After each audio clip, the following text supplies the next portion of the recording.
Umiiyak na humarap sa ABS-CBN News ang 25 anyo sa si Edwardson Base habang idinidetalya ang ginawa niyang kasalanan. Ipinadakip kasi si Base sa Manila Police District kahapon ng dati niyang kasintahang itinago sa pangalang Joan.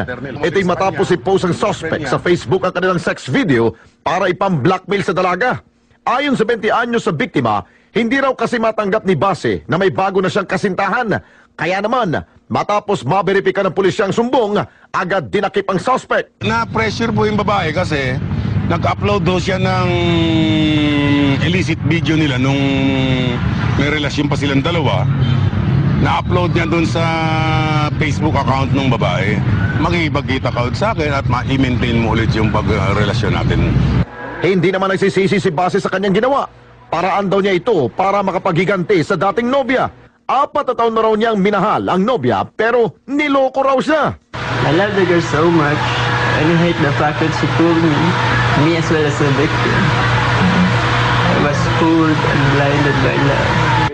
Ayon sa pulisya, ang ginawa ni Base ay paglabag sa bagong Republic Act 9995 o Anti-Photo and Video Voyeurism Law. Ipinasang batas na ito matapos pagpesahan ng publiko ang sex video ni Hayden Ko at ilang celebrities. Tumanggi na magbigay ng pahayag ang kampo ng biktima at ipaubay na lamang daw ang lahat sa hukuman.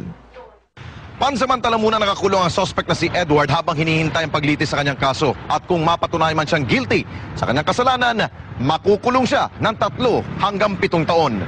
Alex Santos, Patrol ng Pilipino.